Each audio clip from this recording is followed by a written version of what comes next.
a mais um Lumina Talks. Aqui é Marcos Rezende, sou Head de Marketing da Lumina Crio. Estou feliz por estar aqui mais uma vez com vocês, explorando temas que ajudam a entender cada vez mais a luz e sua importância em nossas vidas. Nessa edição 4 do Lumina Talks, teremos uma conversa sobre um tema essencial na iluminação, o espectro de luz, seu conceito e como ele impacta no nosso mundo. Vamos explorar o conceito de comprimento de onda e sua relação com as cores que percebemos na luz. Mas antes de mergulharmos nessa jornada, eu quero dar as boas-vindas a dois convidados muito especiais. Primeiramente, saúdo Hugo Hanashiro, profissional renomado no mercado com 20 anos de experiência e conhecimento profundo de iluminação, tanto no Brasil como no exterior. Ele também é um dos nossos Lighting Experts aqui na Lumina Crio. Boa tarde, Hugo. Boa tarde, Marcos, Vicente. Legal.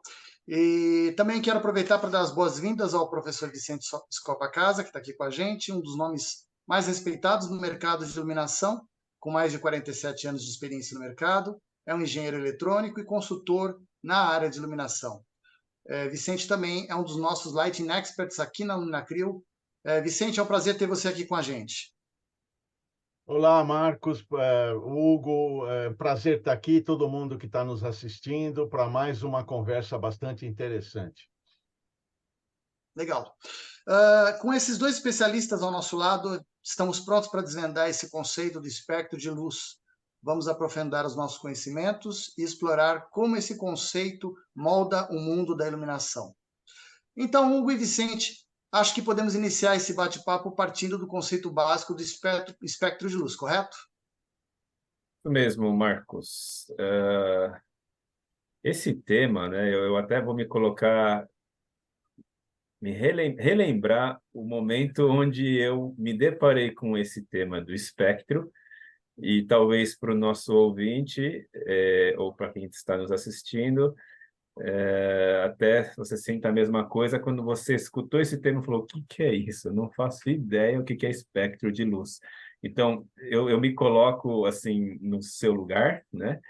E com esse viés eu quero tentar, junto com o Vicente, né, tentar ajudá-los a fazer entender o que que é o espectro de uma maneira bem lúdica, bem intuitiva, tá?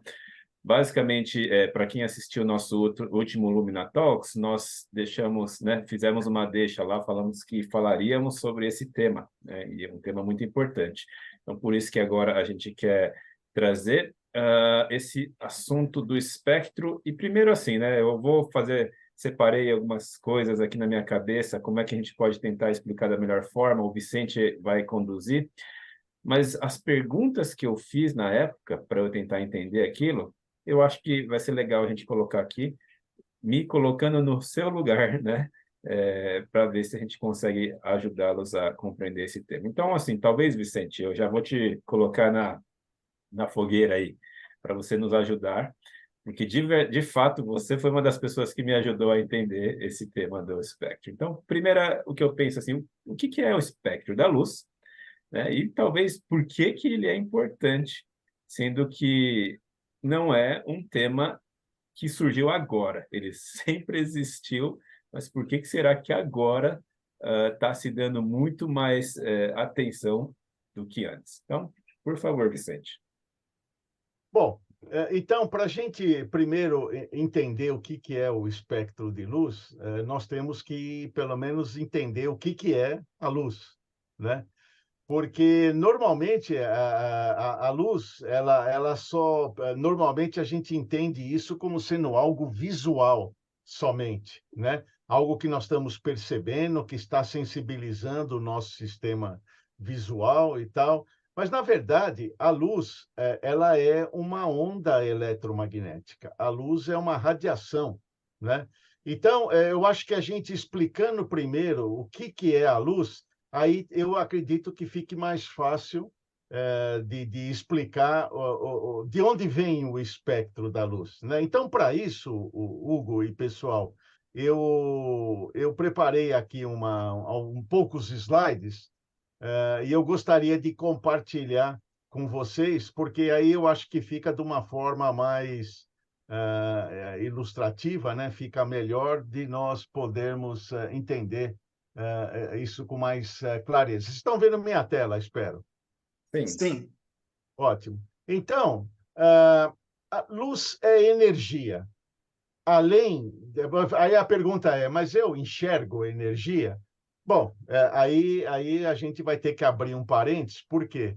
Energia nada mais é do que uma onda eletromagnética. Está vendo aqui esse monte de ondinhas aqui em cima? A luz, a onda eletromagnética carrega a energia, tá? Agora, nós supostamente não enxergamos energia. Por exemplo, raio-x.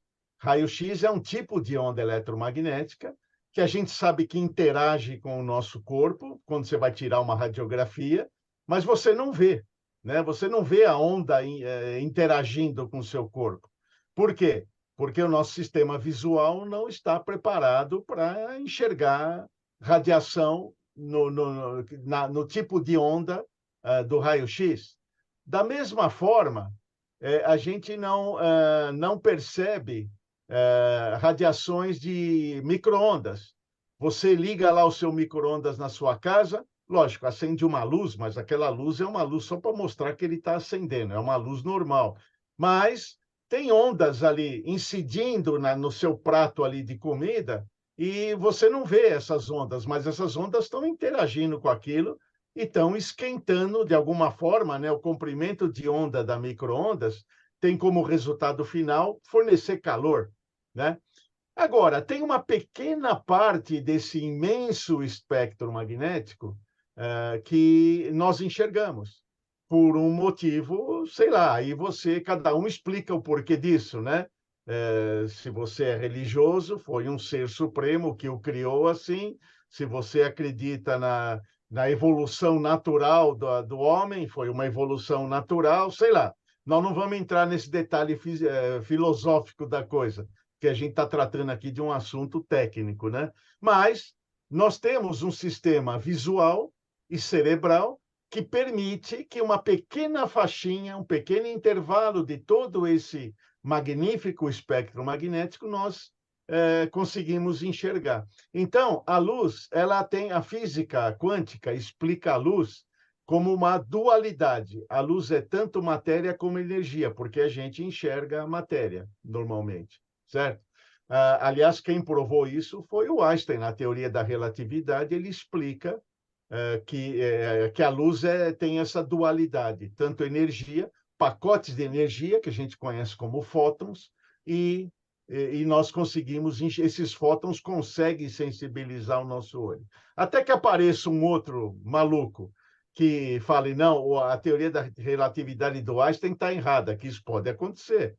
Né? Daqui 100 anos aparece um maluco lá que fala, não é nada disso. A luz é isso, é aquilo. Bom, aí a gente vai ter que desaprender e reaprender de novo. Mas hoje, a física quântica aceita a dualidade da luz. Né?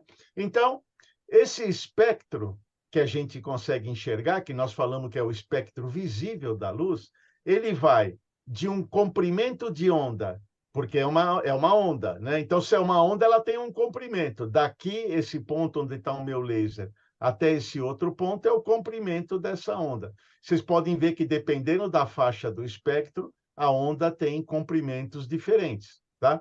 Então, entre o comprimento de onda de 380 até 780 nanômetros, que é metro a menos 9, é uma ondinha bem pequenininha, certo? Nós conseguimos enxergar isso. E cada comprimento de onda, nesse intervalo, nós percebemos como uma cor. O nosso sistema visual traduz essa energia de comprimento de onda por comprimento de onda como uma cor diferente. Logicamente, isso é um conjunto, né, do nosso sistema visual e cerebral, que o olho é simplesmente um sensor, né? Ele capta essa energia, ele até dá uma processada nisso, lá nos cones, eles dão uma processada, mandam para o cérebro, e o cérebro vem com uma sensação do que você está realmente vendo, em termos de cor, em termos de forma, em termos de intensidade. Isso é tudo captado pelo olho e processado conjuntamente com uma determinada região lá do nosso cérebro, né? Então, isso é luz, tá? Agora, vamos lá. Então, o espectro é sempre 380, 780, né? Então, aqui eu coloquei, para vocês terem uma ideia, o espectro de luz de uma luz de vela, tá? Uma vela. Vela dessas que a gente compra, vela de defunto, né? Aniversário, parabéns a você, esse tipo de vela, né?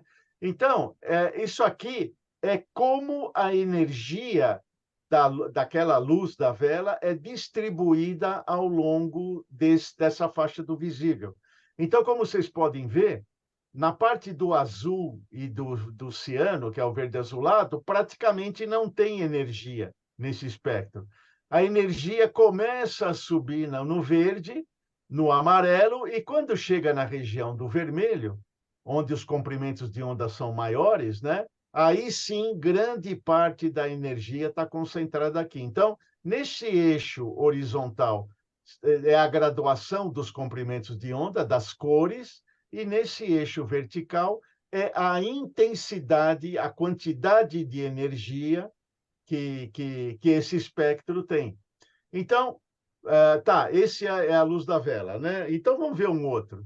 Isso aqui foi uma medida que eu fiz da luz do Sol às 7 horas da manhã, num determinado dia, numa determinada condição, né? Isso foi feito aqui em Santana do Parnaíba, né? Perto aqui faz parte da Grande São Paulo, né? Eu não me lembro se foi no verão, no inverno, porque isso muda, mas não importa. O que eu quero mostrar para vocês é que o Sol nascendo às 7 horas da manhã tem um espectro muito parecido com o espectro da vela. Você vê quase nada de azul e de ciano, começa no verde, tá? Mas aí você fala, o Sol é sempre assim? Não. Aí, no outro dia, aqui na cidade de São Paulo, eu medi o espectro do Sol ao meio-dia. E olha como ele é totalmente diferente, né? Ele, ao meio-dia, ele tem grande parte do espectro tá distribuído nas cores frias, né? Azul e verde, e vai diminuindo a quantidade no espectro do vermelho.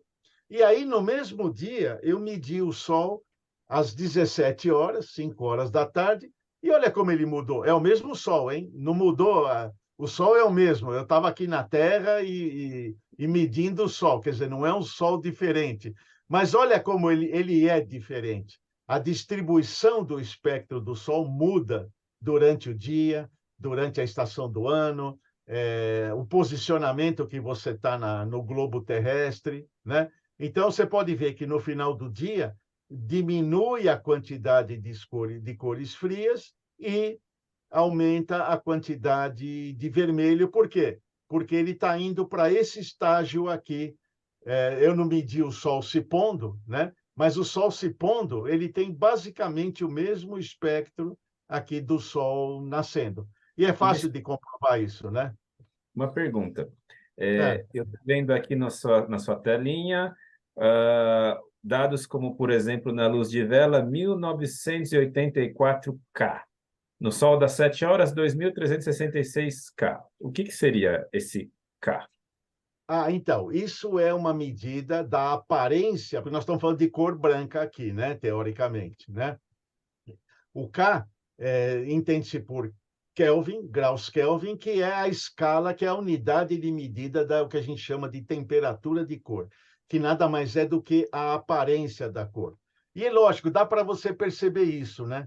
Se você pegar uma vela e acender a vela, você vai ver que ela vai gerar uma luz branca com uma determinada aparência de cor, um tom mais amarelado, talvez, né? Por que mais amarelado ou avermelhado? Porque grande parte do espectro está sendo gerado na cor amarela e vermelha. Se você pega o Sol do meio-dia, ele é bem branco, né? Então, porque a temperatura de cor dele é mais alta, 6.318 Kelvin aqui, né? Então, essa aparência é a aparência de cor. Então, é o que a gente chama de temperatura de cor, é o parâmetro, e K é a unidade de medida, que é graus Kelvin.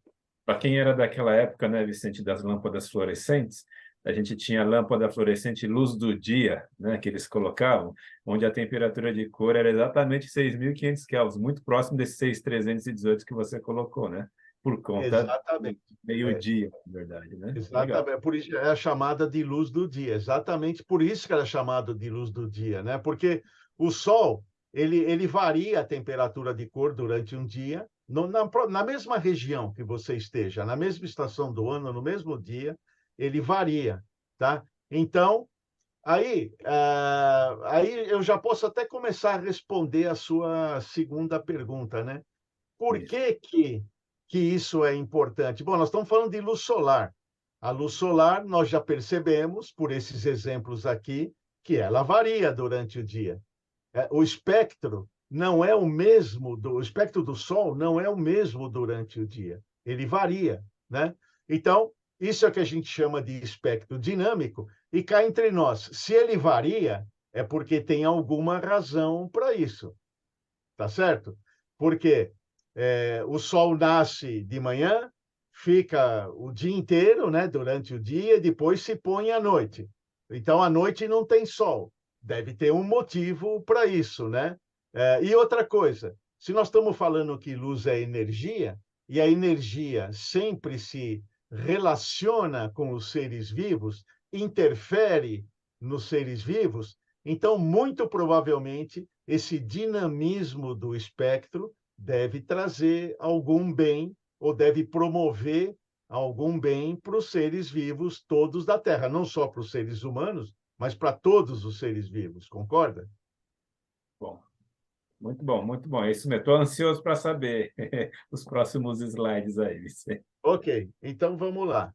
No próximo slide, o que eu fiz? Bom, até lá eu mostrei espectros naturais, né? Agora eu vou mostrar espectros de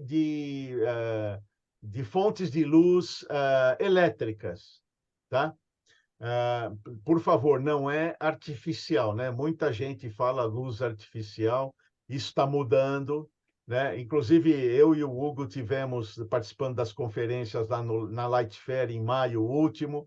A grande maioria dos palestrantes já está se referindo como luz elétrica e não mais como luz artificial, porque luz artificial dá aquela ideia de que não é bom, né? Tudo que é artificial não é bom, né? Então, nós estamos falando de espectros de luz elétrico gerados por eletricidade. Todas essas lâmpadas, inclusive o LED, transformam energia elétrica em energia radiante, luz, né? Então, são fontes de luz elétrica, tá?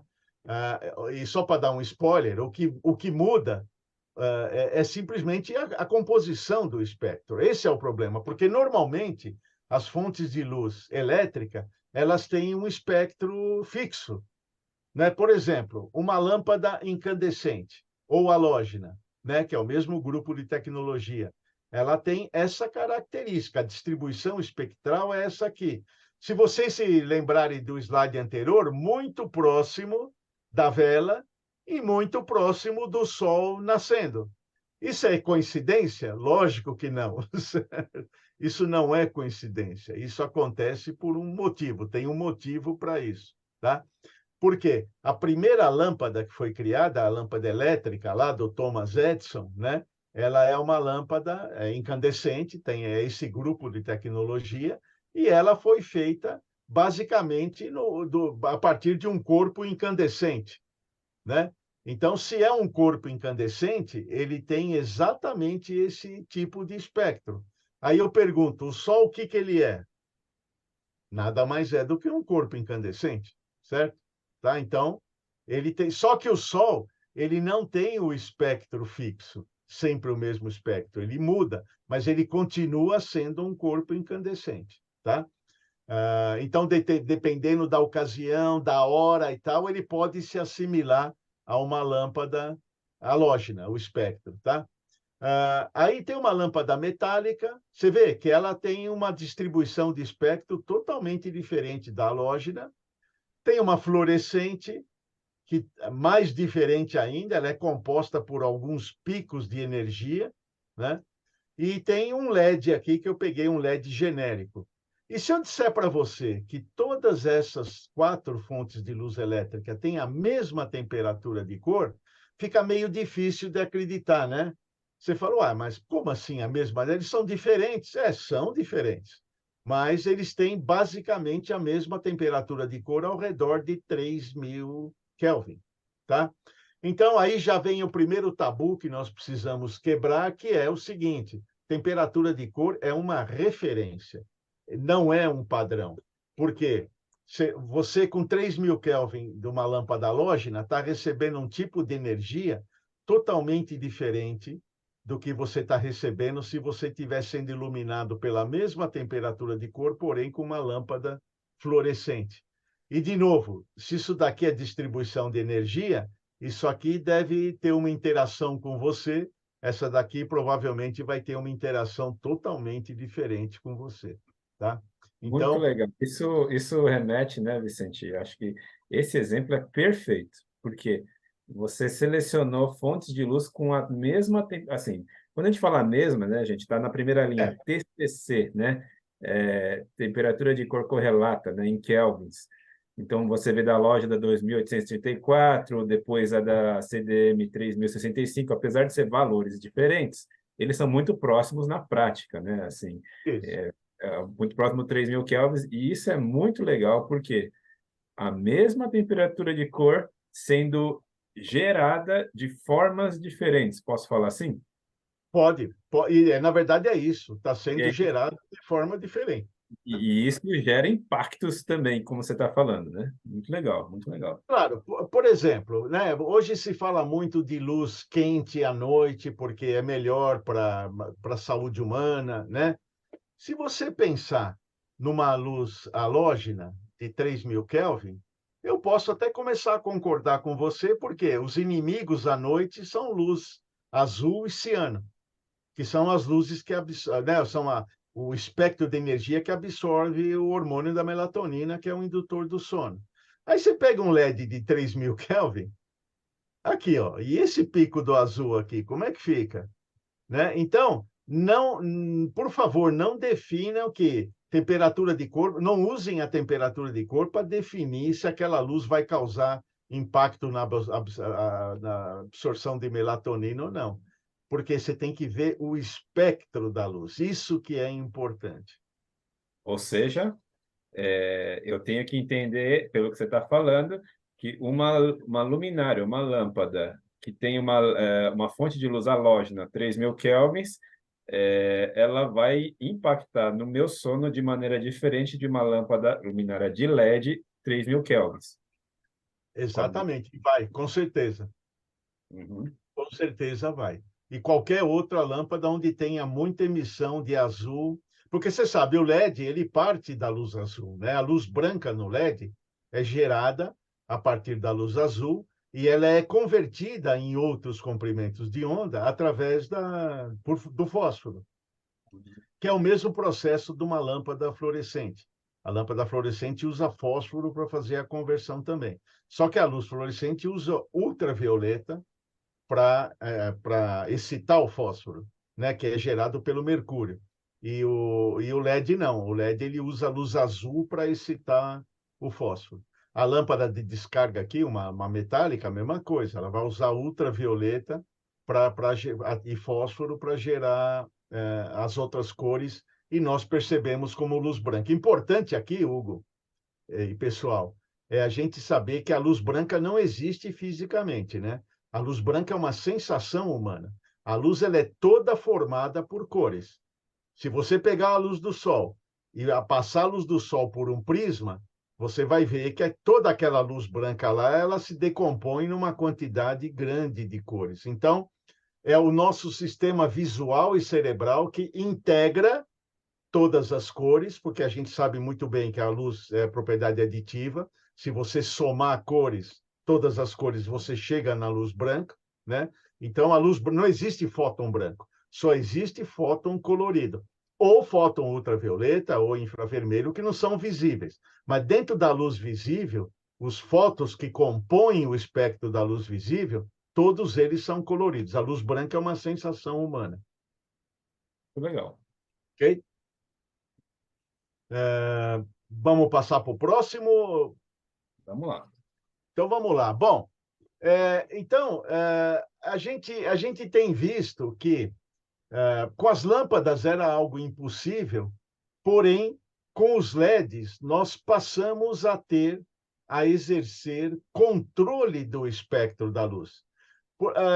Quando eu era pequeno, eu ia comprar uma lâmpada incandescente na venda, lá na esquina de casa, não tinha muito o que escolher. Eu comprava a lâmpada, aquela lâmpada vinha com aquele espectro que eu mostrei, né? Mais recentemente, quando vieram as fluorescentes compactas, você ia lá, comprava uma fluorescente compacta e ligava e ficava o dia inteiro embaixo daquele espectro fixo, certo?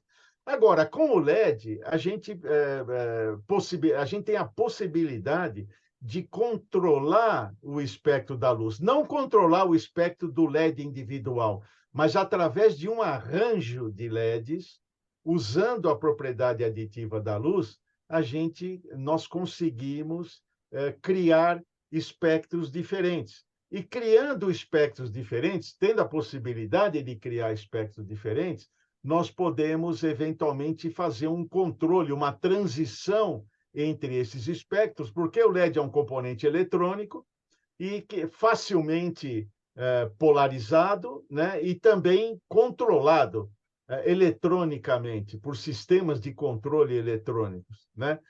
Dimerização, por exemplo, né? Super fácil você dimerizar LED. Então, num determinado arranjo, onde você tem vários tipos de LED, compondo aquele arranjo, e você controlando esses LEDs individualmente, você tem o poder, como eu costumo brincar, né, de brincar de Deus e criar espectros de luz o espectro de luz mais apropriado para a sua aplicação, quer seja para iluminar ser humano, então ter a luz certa na hora certa.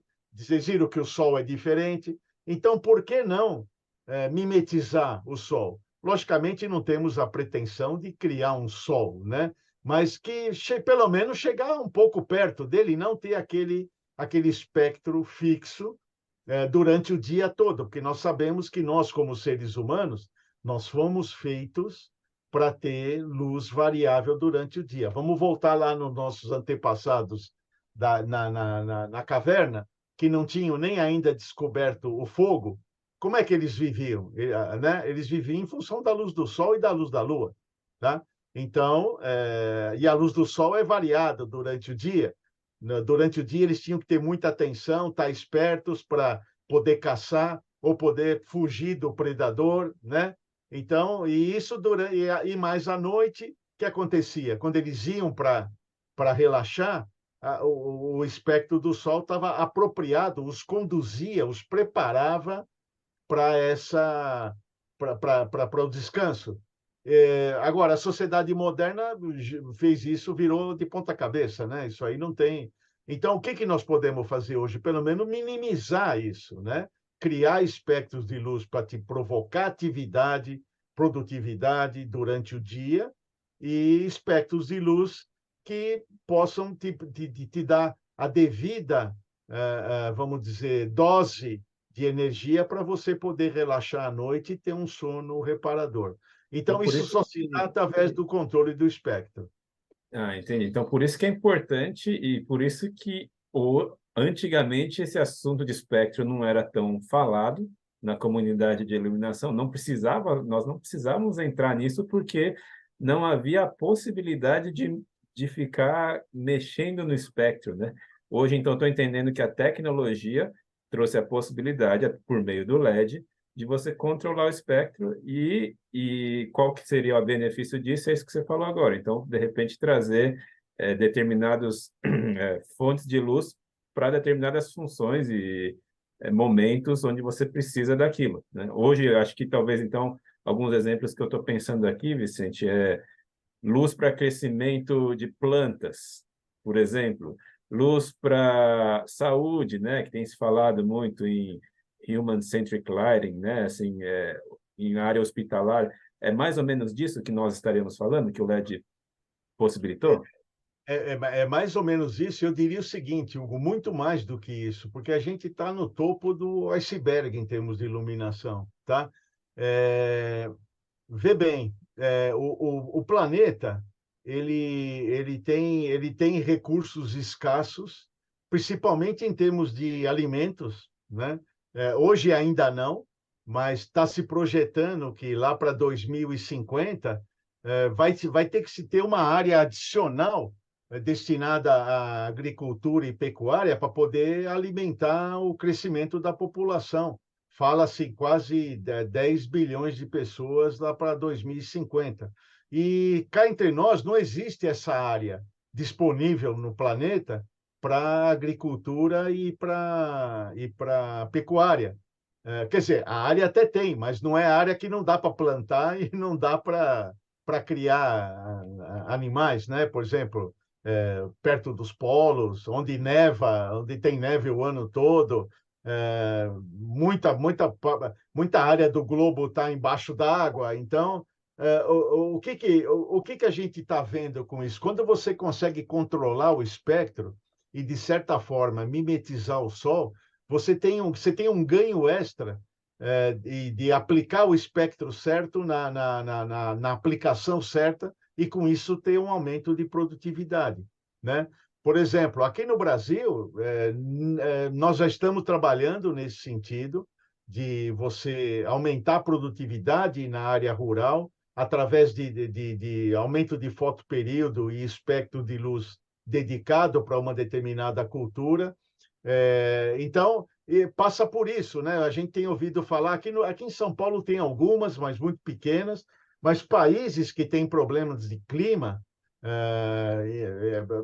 fazendas verticais, quer dizer, é um prédio onde você planta e a luz é luz elétrica. Você não precisa da luz do sol para poder promover a fotossíntese nas plantas, né? Então, a luz elétrica, ela pode ser responsável por isso também. Então, isso dá um ganho muito grande de produtividade, não só no que diz respeito à saúde humana, no que diz respeito, né, sei lá, mas aí nós estamos falando, a luz é um negócio muito importante. A luz é base da vida no planeta, para tudo, né? Então, Legal. nós estamos só na ponta do iceberg. Então, só para dar um exemplo aqui, esse gráfico que eu estou mostrando é uma fotografia de um determinado espectro de um sistema que nós desenvolvemos lá na Luminacril, que é o Polispectrum, que é um sistema de vários canais, com vários tipos de LED e controlados independentemente. Aqui é só uma fotografia do espectro, de um determinado espectro. Nós podemos gerar uma quantidade de espectros muito grandes, tendo, por exemplo, 6 canais, usando o arranjo que a gente chama de arranjo híbrido, né, definido pelo DOE, o Departamento de Energia do governo americano, onde você mescla LEDs por conversão de fósforo com LEDs coloridos. Mas você pode misturar isso tudo num arranjo só? Pode. Quando você acende, você não vê as cores, vê, mas na hora que você projeta, você não vê nada. Você projeta a soma de tudo aquilo, né? Então, usando sistemas ópticos e usando adequados e a propriedade da luz adequada, que é a adição, né, a soma, nós conseguimos gerar uma infinidade de espectros, tá? Então, isso não é ficção científica. Esse produto já é um produto, se você quiser comprar, ele já está disponível, certo? Logicamente, né, não vai custar o que custa uma fita de LED chinesa, obviamente, por motivos óbvios, mas é algo palpável, não é ficção científica, não é Star Trek isso daqui, não, já é realidade. Vicente, uma pergunta rápida.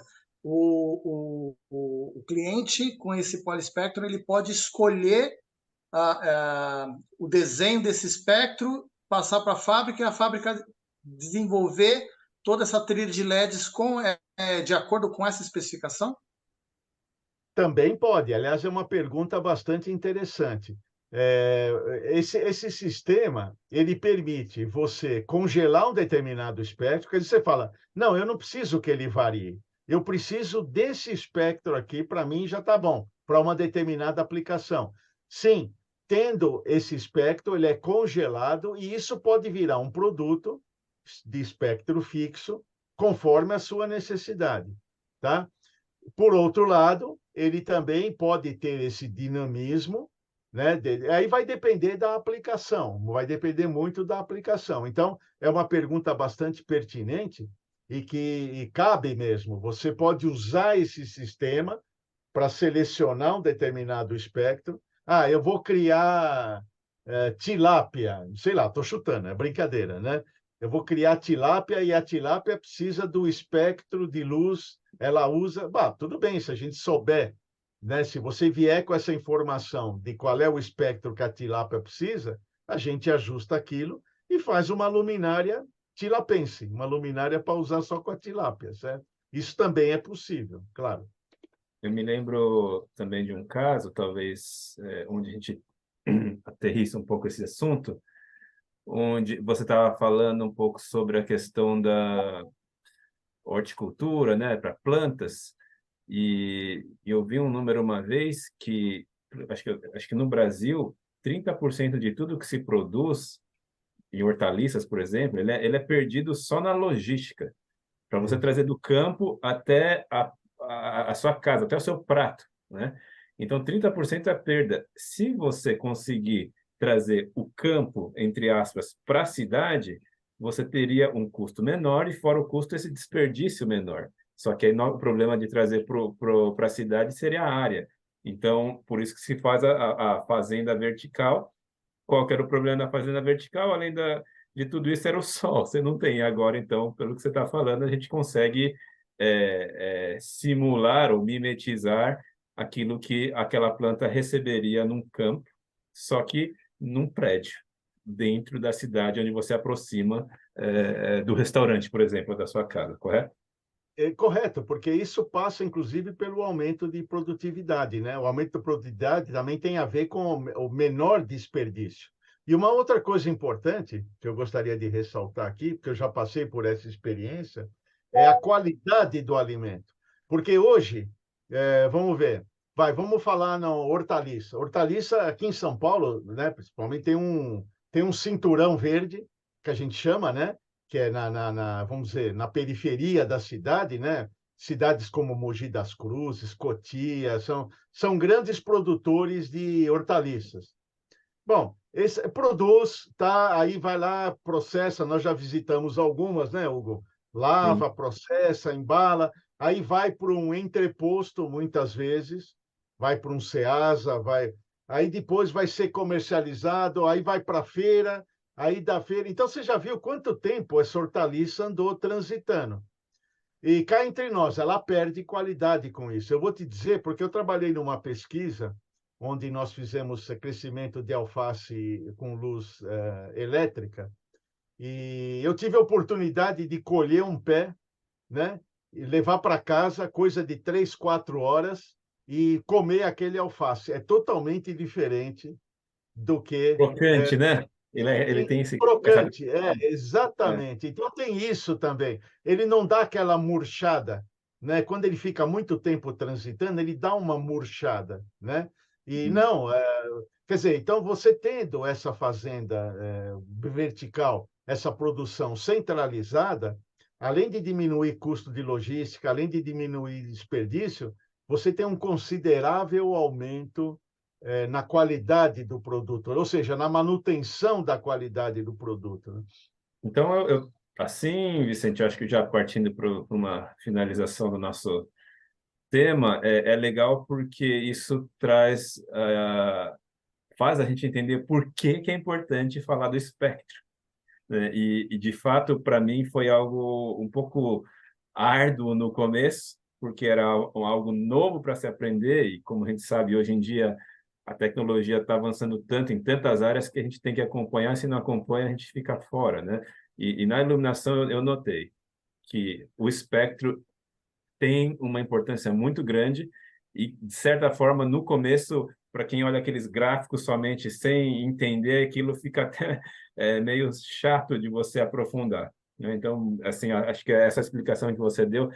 uma coisa que você mesmo, lembrando, uma vez me ensinou, eu acho que foi muito útil, é entender que o espectro, né, aquele gráfico, ele é como se fosse, eu gosto de usar duas metáforas, ou o nosso DNA, ou DNA, né? Porque cada um tem o seu, é como se cada fonte de luz tivesse o seu DNA para gerar aquela luz, ou até as impressões digitais, né? São duas formas de a gente entender. O interessante é que, ok, apesar de cada fonte de luz ter o seu espectro, muitas vezes eles podem chegar na mesma temperatura de cor, só que de formas diferentes. E, para mim, antes, qual era o impacto? Se chega na mesma temperatura de cor, o que importa é a temperatura de cor. Até eu entender que não, que é isso que você falou. A forma como aquele espectro ele é gerado, impacta demais no nosso dia a dia. Inclusive, e aí talvez um assunto que eu fiquei pensando aqui para um próximo Lumina Talks, você comentou um pouco sobre o porquê que o LED, né, que tem um grande conteúdo de energia na faixa do azul, o que isso afeta, por exemplo, o nosso sono, né? Que a gente entra num outro assunto, mas eu acho assim, é muito legal. Para quem já viu no seu celular, por exemplo, tem uma função lá chamada, eu não sei, filtro de luz azul, alguma coisa assim. E da onde que vem isso? Até que foi muito legal a gente associar. Esse filtro de luz azul é exatamente o comprimento de onda na faixa do azul, do azul no espectro, e é ele que faz mal para o nosso sono, ou pelo menos para induzir-nos ao sono por causa da melatonina, que aí a gente pode explicar outro dia um pouco mais sobre isso. Mas sem entender o que é o espectro, a gente parece que a gente ia passar em assuntos mais avançados sem entender o básico.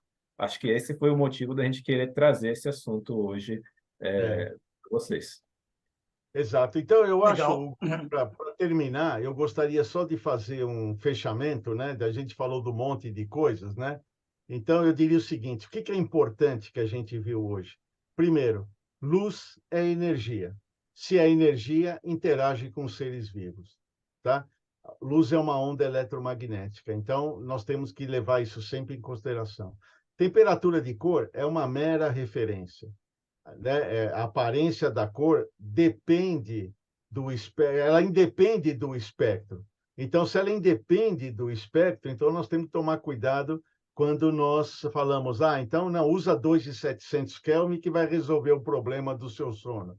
Não necessariamente. Se for LED, não necessariamente, né? Nós temos o outro negócio importante que nós falamos hoje nós temos condições de controlar o espectro da luz, tornar a luz, o espectro dela dinâmico, ou seja, variando conforme a necessidade da aplicação, né? Tem aplicações dedicadas, tem espectros dedicados e tem controles dedicados. Então, esses são os 3 pontos que eu gostaria de finalizar para fazer um fechamento, né, do que nós conversamos aqui hoje. E, logicamente, a gente espera ver todo mundo no próximo Lumina Talks, né? Legal. Ó, o Hugo já deu a deixa aí.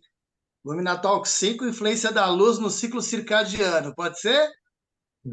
Pode ser, é um assunto Pode. importantíssimo. Então, ó, já temos pauta para o próximo Lumina Talk 5. Vamos falar de luz e ciclo circadiano.